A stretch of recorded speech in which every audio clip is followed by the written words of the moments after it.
Good evening, everyone. We're going to do a video post tonight. We've been writing on a lot of the posts, but I think that a lot of people that I've talked to, and also things I know about people's tendency to read less nowadays, books, may make the video format a little bit more conducive. So we're going to try this and see if it works for everybody. I'm going to still post the quotes online as I want everyone to be able to follow them. So the key quotations I'm going to be citing, I'll put those on the web so that everyone can look at it. Just so that we have, I know we have people coming in at different points here in the blog. So I want to sort of describe what we're doing so far, because I think I really haven't laid it out so clearly. But the project is to sort of look at all of these different virtues. I think we're up to about 15 or 16 of them.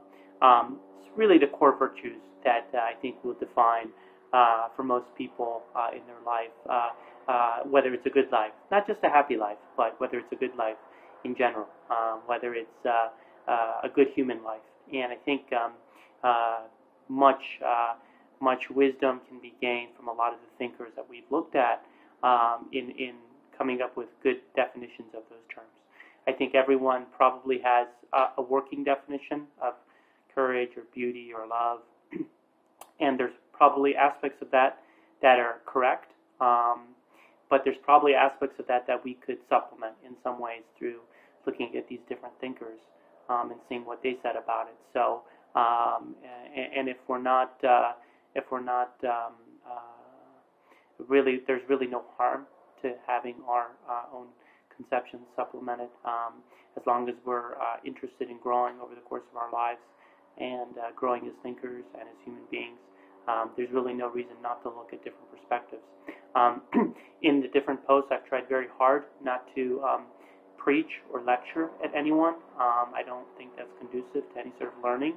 I'm trying to sort of lay out these different conceptions and have people think about these thoughts and think about these different central issues that these authors are raising, and I encourage everyone to look at the books themselves and to grapple with them, because I think obviously how you react to a text and how I react are going to be very different, because we've had different life experiences.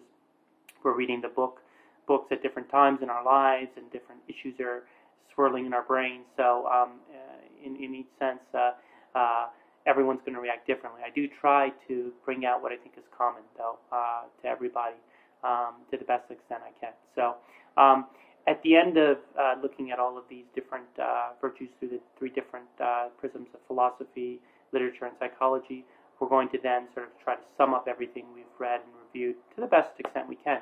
And we may be able to just say, we may not be able to sort of reconcile it, but at least we can at least give some sort of harmonized account of what these thinkers have told us. So appreciate everyone's reading the blog. Feel free to comment, even if it's to say, hey, I don't know what you're talking about. This is unclear to me. Can you explain this a little bit more? Have you thought about this? Can you write about this? Any feedback is absolutely needed for you and for me, because I'm working through these texts. I'm trying to better myself and better my understanding of these different concepts. So that's only going to come about by some sort of dialogue through the books and also through your perspective. So tonight I want to look at a book called William James's The Varieties of Religious Experience. And this is a book that is probably describes a lot of different sort of religious attitudes. But we're not going to look at it from the perspective of religion. This is actually going to be labeled as a happiness post, because it is one of the key chapters discusses the state of mind of a happy person. And it's lectures in the book. It's called Lectures 4 and 5. These were actually a series of lectures that James gave, I think, in about 100 years ago, and they were now collected into this book, The Varieties of Religious Experience. So we'll just take a look at it, one chapter of it, about 40 to 50 pages, and see what we can learn about the attitude of a happy person or a healthy-minded person. So, in this chapter, James sort of defines the healthy-minded person as basically the happy person. The healthy-minded person sort of has the glass half full mentality, and we get into sort of what that means. We all sort of have some, again, some working conception of what it means to have generally positive outlook. But let's look at let's see what James says about it and see what he can add to it here. He says at the beginning that basically that there are people in the world that the healthy-minded that he's talking about, that when unhappiness is offered to them as an option, they just refuse it. They don't give into it. They find such an outlook just sort of antithetical to who they are. And he says, we find such persons in every age, passionately flinging themselves upon their sense of the goodness of life, in spite of the hardships of their own condition, and in spite of the sinister theologies into which they may be born. So the key point right off the bat about the happy-minded or the healthy-minded person is that they essentially have this sense that life is good. There's an innate sense within them that life is not a bad thing. It's not a punishment to be born. It's not life is not a toil. It's not this sacrifice or martyrdom that you're living and you're sort of reaching this end goal. But it's something to be enjoyed. It's something to be grateful to have. It's something to have to sort of fling oneself into, not to just sort of always be looking at sort of what could go wrong, but flinging oneself into the goodness of life, as he says. And I think the key point is here that this person maintains this sort of attitude even despite many hardships in their life. It's not that such a person just sort of has that mentality because they've been lucky, but they work through the hardships and they maintain that positive mentality despite the hardships. Turning to what he says, sort of in a lot of these lectures, he's talking about letters he receives from people that have various religious experiences, and in this section he's talking about letters he received from healthy-minded people. And he said one of the letters is interesting.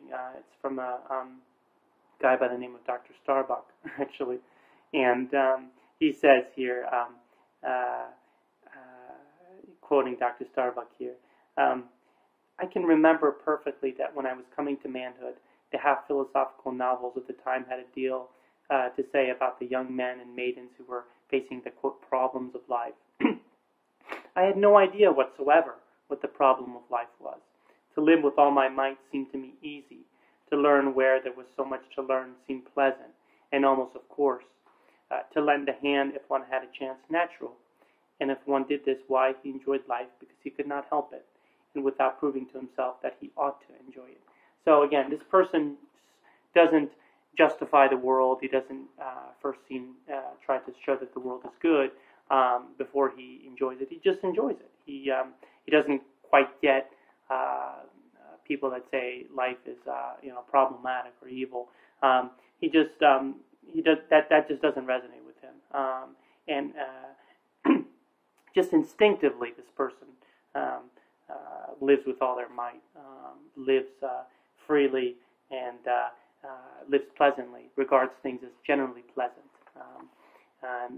He then quotes, James then quotes, I want to focus on this section for quite a bit, quotes a letter from a friend of Walt Whitman. Walt Whitman was a famous American poet, wrote several very important poems. When Lilacs Last and the Dooryards Bloom, I think, was one of them, and Song of Myself is another famous one too. We might discuss those on the blog later. But widely regarded as one of the best American poets, if not the best.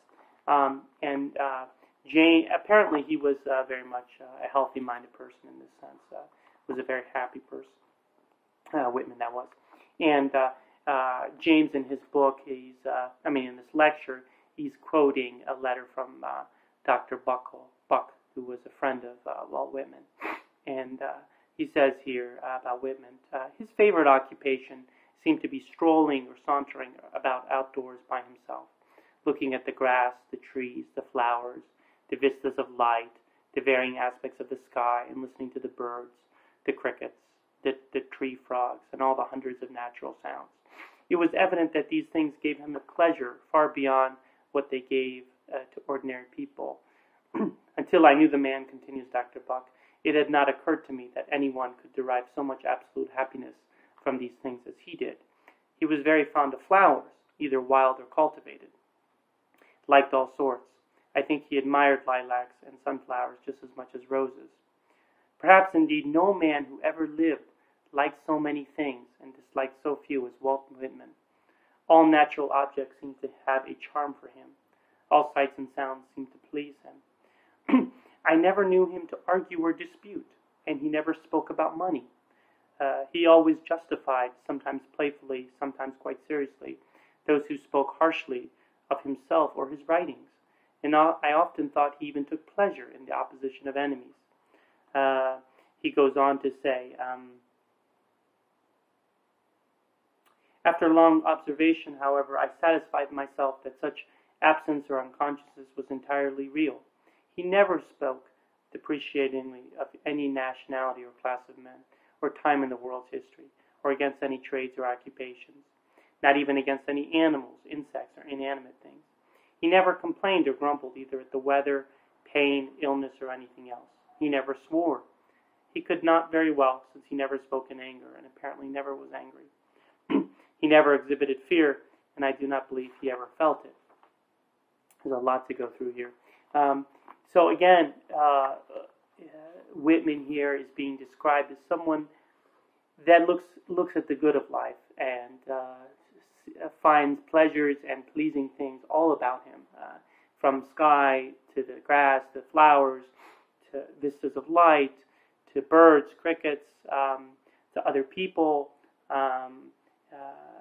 to basically having a disinclination also for things that were negative, for argument or dispute, for talking about money, for getting into arguments with other people, or criticizing his enemies.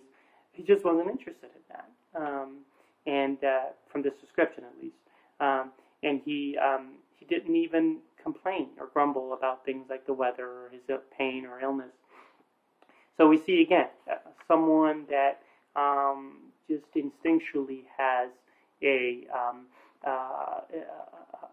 longing and an ability to just see things as good, and he's able to do that because I think it's not a forced thing, which I think kind of the sense I got from this. But this is just how he's trained himself to be. This is just, he does really delight in these things, and to the extent I think that I guess we would like to be like him, we have to sort of learn to delight in these various things, and also not engage in some of the things that he didn't engage in. We need to avoid things that would take us away from a healthy-minded attitude. Things like, complaining a lot. Things like swearing. Things like speaking poorly of other people. Things like fear. Things like complaining about little things like the weather. Things like being concerned about money a lot. Again, these are all, it wasn't just like, it doesn't seem like Whitman just happened to get up one day and adopt this attitude. It was more, seemed to be a reflection of a whole series of decisions he made in his life, a whole series of ways of responding to things, a whole series of ways of reacting to things that he saw in his senses. And it might, if we're interested in this sort of way of being in the world, as I usually like to describe it, we may be interested in cultivating a similar personality. Now, later on, one thing that James starts to grapple with here is, is this sort of a childish happiness? Is this kind of course, he's lecturing to academics, and he's an academic himself. And he grapples with this. Is this sort of the childness, the happiness of a child, and not appropriate for an adult? I think we've raised this in some of the posts before, maybe in Brothers Karamazov, when we talked about play and amusement.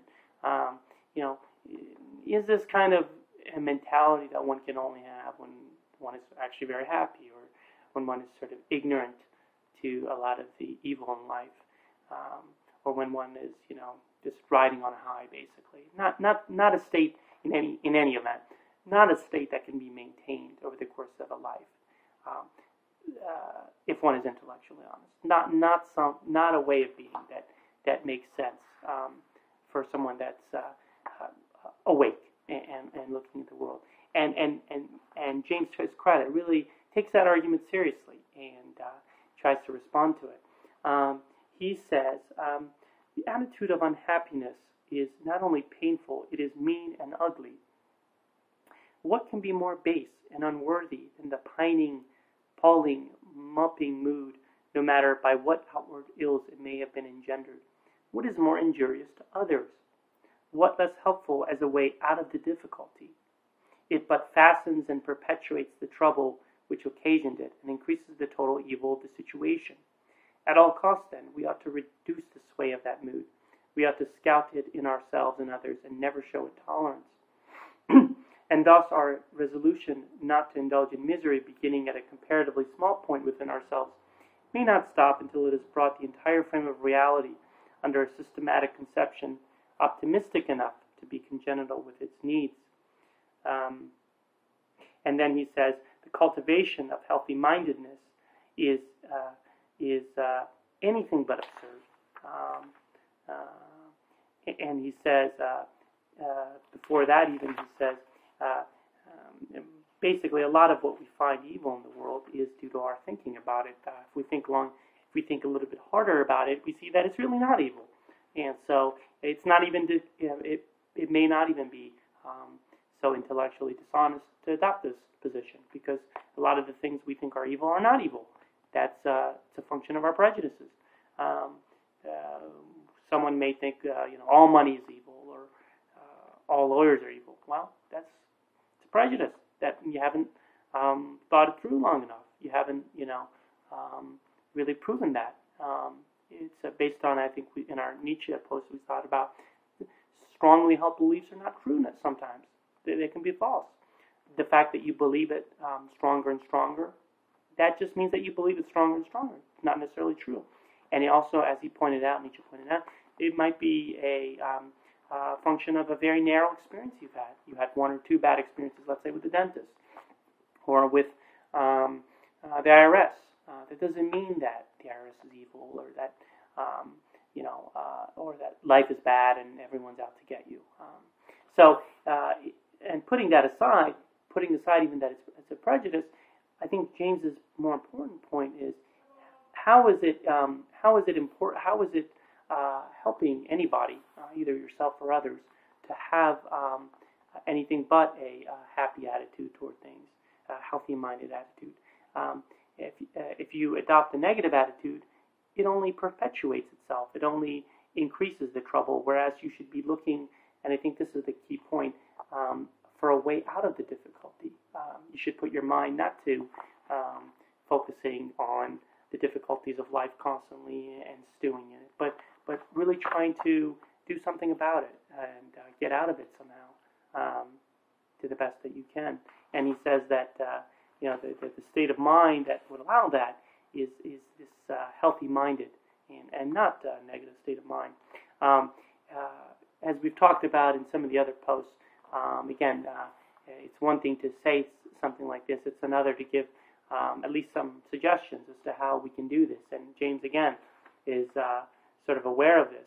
He says, first of all, it's not that impossible to do it. A lot of people have done it, adopted this healthy-minded attitude. He says people have adopted it that never thought they could, and they've gone on to be very cheerful. He says a couple ways that we can sort of do that, in addition to some of the things we read about in the Whitman quote, was he suggests, don't complain about the weather. Don't complain that about everything that's disagreeable in your life. Don't complain about the ordinary inconveniences and ailments of life. I guess he's, probably then he wasn't thinking about it, but don't complain about a traffic jam constantly. Don't complain about the rain, or don't complain about how someone didn't call you back, after a first date. Don't complain about, well, there's a million things. I mean, don't complain about the fact that, this thing that you bought from Amazon is not coming today and it's coming tomorrow. I mean, there's literally a million things you can think of that you can complain about every day. And I guess the point is that every time you complain about them and think about them in that sense, you're getting farther away from the healthy-minded attitude and closer to something else. And then I'd like to sort of end the discussion, though, by stressing how difficult this is to have this mentality. I don't want to leave any impression that, this is something you can just rush out tomorrow and do it, even though we've got some practical suggestions. I'd like to quote James again on page 113 here of the book. It says, man often has fear stamped onto him before his entrance into the outer world. He is reared in fear. All his life is passed in bondage to fear of disease and death, and thus his whole mentality becomes cramped, limp, and depressed, and his body follows its shrunken pattern and specification. Think of the millions of sensitive and responsive souls among our ancestors who have been under the dominion of such perpetual nightmare. In some sense, I guess what his point is that, people are raised now, many people are raised under the guidance of fear, not joy or healthy-mindedness. There's a lot of fear in all aspects of our life, in a job, in a relationship, and more generally, people think a lot about diseases and death and being depressed, and the depression is, of course, a constant problem. So it's not easy to maintain this because, in some sense, it's against sort of the dominant grain of what people have been taught to worry about and to be anxious about. So it does really take a cultivation. I guess my reaction to some of this, and of course everyone can have different reactions, is it does seem like an important framework to cultivate, despite some of the I can see some problems with it too, but it does seem important over the course of a life to start to develop some of these tendencies. Sort of reminds me of what I posted yesterday about Spinoza and persisting in one's being, ways of life that partaking in things that allow you to have strength and have persistence in going about what you're doing in the world. And I think this sort of cultivation, this personality, can help in that, and can help you make you stronger and continue on with what you're doing. And there's so many things, I think, that you can take delight in all around you. And if you just look, slow down and look, and appreciate things and have different metrics for things. If you're not constantly viewing things through very narrow sort of perspective, but if you sort of sit back and appreciate everything around you, there's probably a lot that you can see, that you can enjoy, and that whole, it seems to be a cycle where once you start doing that, it can sort of build on itself. Of course, on the other hand, I think you can probably, the danger in this position is that you can become self-absorbed. You can probably just become too stuck in your own sort of happiness because you're seeing everything as happy. You're probably not going to have a very finely tuned sense of justice because you're going to, again, see most things as good. You're going to be slanted toward viewing everything as good. You may become more disconnected because to other people, because again you're already viewing things as in your own senses as good, so you may not seek much goodness in others. So there's definitely some limitations here, but I think it's not a bad approach to think about happiness and think about what it means to have this kind of personality. So with that, we'll end the post and continue to do some more videos. Have a good night. Bye-bye.